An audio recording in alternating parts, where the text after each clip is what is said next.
Cariñarse con las preguntas mismas, como si fuesen habitaciones cerradas o libros escritos en un idioma muy extraño. No busque de momento las respuestas que necesita.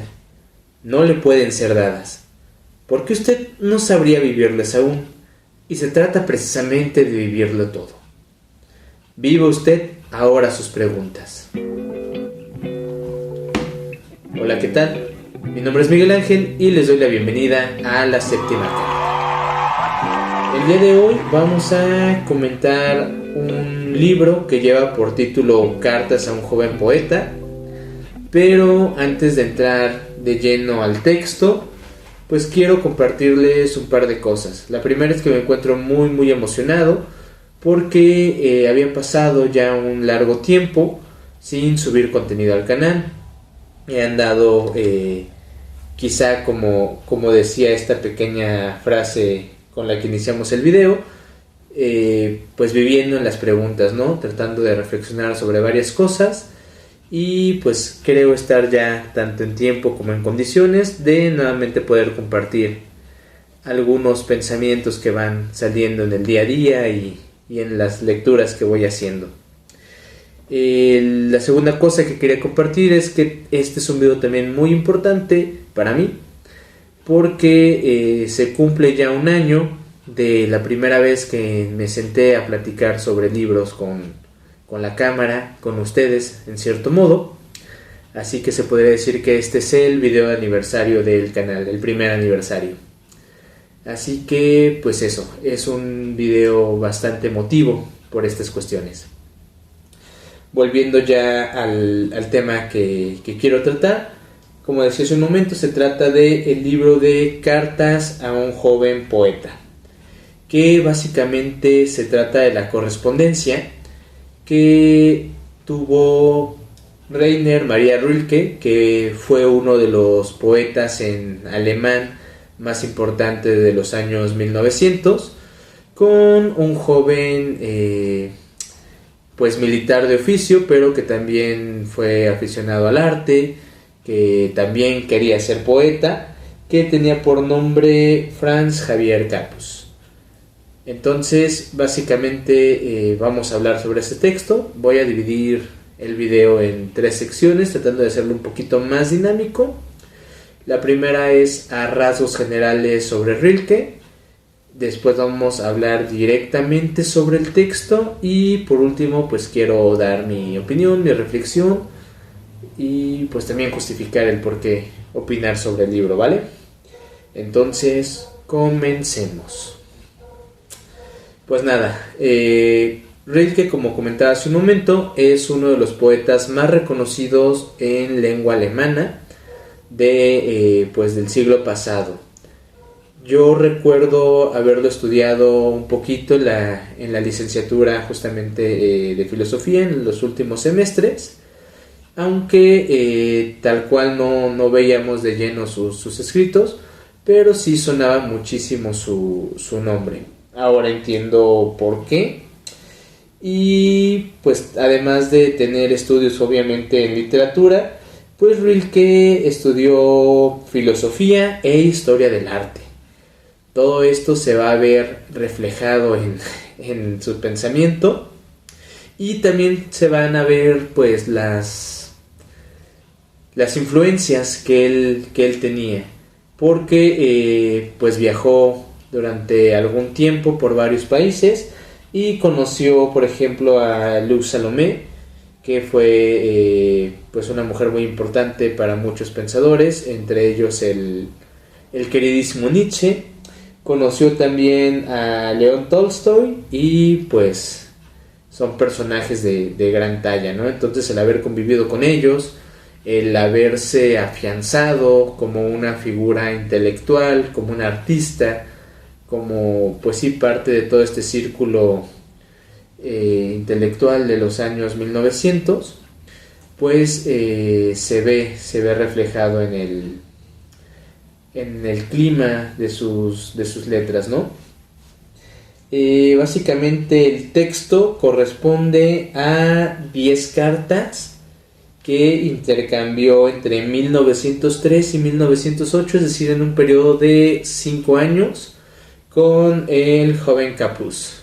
Básicamente Capus lo que hizo fue enterarse que Rilke durante su juventud fue también militar o tuvo instrucción militar y se vio, por así decirlo, reflejado en él. Le escribió pidiéndole consejos sobre literatura, sobre poesía, le envió algunos de sus versos y Rilke pues le va contestando. El texto evoluciona justamente a lo largo de estos 5 años, son 10 cartas las que intercambian. No hay recopiladas las cartas que mandaba Capus, pero sí Rilke da cuenta más o menos de lo que iban hablando, ¿no? Pues este militar austriaco, el joven Franz Capus, al final no fue tan relevante ni tanto para el arte ni para la milicia de su país, pero pues sí tuvo la oportunidad al final del día tanto de desarrollarse como militar y pues de tener escritos de relatos, novelas, guiones. Si no me equivoco son cerca de 10 u 11 obras las que tiene entre novelas y guiones cinematográficos. No destacó tanto, pero pues sí se animó a combinar ambas actividades, ¿no? A combinar su oficio militar y a combinar pues su vena artística, por decirlo de un modo. Y pues bueno, todo esto fue lo que lo fue acercando a Rilke. Vamos a hablar entonces ya del contenido del texto, del libro, que pues son básicamente las 10 cartas que va escribiendo pues nuestro poeta alemán a aquel joven que se había puesto en contacto con él. Algunas cartas son pues cortas, son simples y otras son demasiado profundas. Por ejemplo, la carta 2 o la carta 5 pues son textos donde simplemente le escribo así como de pues te aconsejo esto, o pues mira, estoy de viaje, no te había podido contestar, pero pues sí te estoy leyendo, estamos en contacto, después tendré la oportunidad de volver a contactar contigo y pues eso. Pero las cartas donde se explaya son realmente exquisitas. ¿Por qué? Porque combina todo su sentir sobre el arte, sobre la vida, sobre la filosofía, sobre el amor, sobre el sexo. Al final del día me parece que uno de los méritos de Rilke en este texto al menos, o en estos textos, en estas cartas, es justamente englobar una visión. Es decir, lo que en algún momento él dijo del arte se va a ver reflejado en cómo concibe el hombre, etc. Entonces, pues vamos al contenido de las cartas, ¿no? La carta número 1, que es justamente contestando los primeros versos que le habían mandado, pues él le hace un consejo que básicamente, bueno, son dos. El primero es como no busques el consejo de la crítica. La crítica externa jamás va a poder pues decirte algo del arte, ¿no? El lenguaje crítico, según nos dice el autor, pues es lo más alejado que hay al arte, y al final del día pues estás buscando que otra persona te diga algo sobre lo que tú estás queriendo expresar. Entonces no esté tan padre. De ahí se liga el segundo consejo, que es justamente mira hacia adentro, adéntrate hacia ti mismo y pues averigua qué es eso que te está llevando a escribir.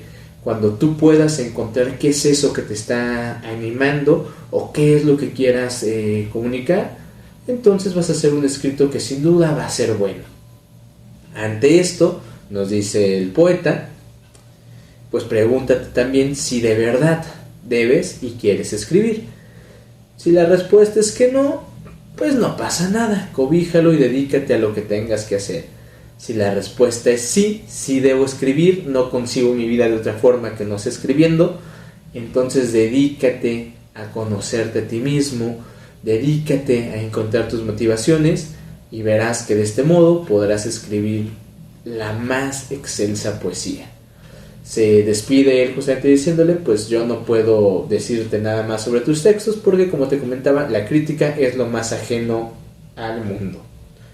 En el texto o en la carta número 2 sigue haciendo énfasis en esto, busca la profundidad de las cosas, hablan un poquito sobre la ironía, pero es un texto muy muy chiquito en el que básicamente yo rescataría esa idea, ¿no? Busca la profundidad de las cosas. La tercera carta. Esta está buenísima porque empieza a hablar sobre la soledad. Para Rilke, la poesía o las obras creativas solo pueden surgir en la soledad. ¿Por qué? Porque en la soledad uno se va adentrando hacia sí mismo y dice lo que uno tiene que hacer es justamente trabajar con las ideas, trabajar una y otra vez, es dejar que esas ideas vayan creciendo en el interior y luego darlas a luz. No presentes nunca algo sin que haya madurado lo suficiente en ti. ¿Y cómo vas a lograr esto? Con la soledad que forja el carácter y que te permite pues tener esta experiencia del mundo. Eso se liga con la cuarta carta, donde le da justamente el consejo de que no se apresure, de que si tiene dudas se familiarice con ellas, que procure encariñarse con las preguntas, que viva las preguntas.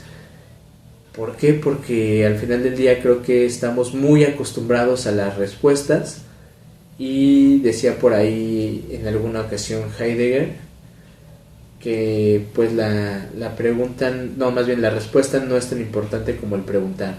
Entonces habría que prestar más atención a qué preguntamos y a la forma en la que preguntamos, porque al final del día todo preguntar lleva ya direccionado la respuesta. Entonces aquí quizás sea lo mismo, ¿no? Que todas las dudas que tenemos vayan consumiéndose dentro de nosotros para que al final del día, cuando podamos tener una certeza, si es que la llegamos a tener, sea fruto de una reflexión realmente madura. Y aquí también empieza a hablar sobre los sentidos, sobre el mundo físico. ¿Por qué? Porque nos ha insistido, o le ha insistido a Capus muchas veces, sobre el mundo interior, sobre la soledad, y uno podría pensar, ok, el poeta es un ermitaño que no tiene contacto con el mundo, perfecto, todo se hace desde mi solipsismo, se acabó. Pero Rilke dice, no, también el crear del espíritu arranca del mundo físico. Y llega a postular también por ahí que si en algún momento, por ejemplo, nuestra vida no nos parece lo suficientemente poética, no culpemos a la vida, no culpemos a la circunstancia, sino es nuestra falta de talento para ver poéticamente la vida, ¿no? Y esto es hermoso porque al final del día no te desarraigues del mundo, vive tu vida como la tienes que vivir, vela poéticamente, madura esa experiencia y crea. Entonces a mí me parece maravilloso. De ahí yo rescataría ya la carta 6, en donde nos sigue hablando sobre la soledad, sobre esta íntima soledad en la que pues uno puede ir creando. Y también empieza por aquí a tratar sobre lo divino. Esta carta, si no me equivoco, la escribe por las fechas de Navidad. Y pues él habla, ¿no?, también sobre la actitud que tenemos a veces para con lo divino, para con Dios, él lo llama de este modo, y sobre la mirada de los niños. En algún momento de este año escribí un artículo en Esquirlas Filosóficas, donde hablaba justamente que hay que revalorar la experiencia del niño, no como pura, sino simplemente como diferente. Y pues aquí Rilke empieza pues a decirnos eso, ¿no? De que no nos apresuremos a ser adultos, de que veamos realmente cómo es que el niño comprende, y si el niño tiene una forma diferente de ver el mundo, quizá valga la pena valorar el mundo como la valora el niño. Y pues aquí retoma pues esta unión con lo divino, y nos dice, ¿no? Realmente si Capus considera que perdió a Dios al crecer, dices que realmente nunca lo tuviste. Entonces eso también está muy, muy profundo. Y pues nada, ¿no? Empieza a hablar de la relación del poeta o de la relación pues del hombre, tanto con lo divino como con el otro hombre. Nos empieza también a hablar, por ejemplo, del sexo, de los placeres que no están mal. Dice, lo que pasa es que la gente abusa de ellos. Entonces ahí es cuando pierden su poder creativo, uno se engolosina. Entonces dice, recréese en el acto, ¿no? Y pues básicamente va empezando a hablar incluso sobre el amor. Y en cuanto al amor, en la carta séptima, pues nos va diciendo que tenemos una concepción muy egoísta del amor. Y retomando todo lo que ha hablado de la soledad y del ensimismamiento, por decirlo de un modo, nos dice que el amor es realmente la oportunidad de volvernos completamente nosotros. Y dice, de ser completamente un mundo por amor al otro. ¿Por qué? Porque solamente cuando eres un mundo completo puedes ofrecerte al otro. Y de esta manera también tú estás completo, has tenido toda esta interiorización de la que ha venido hablando en las otras cartas y puedes comprenderte en el otro, para el otro, pero desde ti mismo. Esto está muy, muy cañón y es una forma, sí, diferente de concebir tanto las relaciones como el amor en sí. Y pues nos va diciendo el autor, al final del día, tanto el amor como la muerte son experiencias que todos tenemos y de las cuales se puede crear poesía. En la carta octava nos empieza a hablar sobre el destino, en concordancia nuevamente con todo el tema de la interiorización, y nos dice básicamente que creemos que el destino es algo que se nos impone desde afuera, pero no es el caso. Realmente el destino ha estado siempre en nosotros y no somos capaces de verlo. ¿Por qué? Porque no nos conocemos a nosotros mismos. Ya en las últimas cartas ya hay una sincera amistad, ya no le escribe como un profesional que le contesta a alguien que le pide un consejo, sino realmente ya intimado con el señor Capus y le va contando sobre la vida, le va dando diferentes consejos y en este caso se infiere que el remitente, el señor Franz, pues está en la encrucijada, ¿no? De si dedicarse o no a la milicia, de si esto le va a impedir o no pues ser poeta en algún momento o desarrollar esta vena artística que él sentía. Y el mismo Rilke le contesta de, pues sabes qué, vive como tengas que vivir, alberga las dudas que tienes. ¿Por qué? Porque al final del día la duda puede ser también edificante. Y él le contesta que el poeta o el artista tiene que estar siempre buscando lo difícil, porque en lo difícil es donde uno se va forjando, se va edificando. También eso me parece bellísimo. Y ya en la última carta pues también se nos da a entender que pues ya el buen Franz Capus ya se dedica a la milicia. Y pues Rilke lo felicita, le dice muy bien, está ya pues establecido, la milicia o el ejército le está dando la posibilidad de estar en un campamento donde no hay mucha gente, donde usted puede reflexionar a la vez de que está atento a todo lo que ocurre. Entonces eso ha sido muy bueno, nos dice Rilke, y también lo felicita. ¿Por qué? Porque parece que Capus está aprendiendo a ver la vida de forma poética. De hecho, con el mensaje con el que cierra, es que cualquier forma de vivir puede ser poética, puede ser artística, porque al final del día el arte es un modo de vida. Entonces lo que hagamos, la profesión que tengamos, puede ser una profesión artística si se sabe interpretar, si se sabe llevar. Entonces ese último consejo a mí me parece muy muy padre. Lo voy a leer porque sí vale la pena. Dice: el hallarnos en circunstancias que nos formen y labren, colocándonos de vez en cuando ante cosas grandes y naturales, es todo cuanto nos hace falta. También el arte es solo un modo de vivir. Aún viviendo de cualquier manera, puede uno prepararse para el arte sin saberlo. Y eso es tremendo. ¿Por qué? Porque creo que muchos, y aquí entramos a la última parte del video, creo que muchos nos vemos a veces en la necesidad de trabajar o de dedicarnos o de hacer cualquier cosa que en ocasiones sentimos que no va con eso que siempre quisimos hacer, que no va con el poeta, con el artista que quisimos ser en algún momento, con el filósofo que quisimos ser en algún momento, como es en ocasiones mi caso. Pero creo que tiene razón el poeta Rilke. Cualquier forma de vivir, si se interpreta de la manera adecuada, puede ser artística, nos puede preparar para el arte, y en mi caso particular nos puede preparar para la filosofía.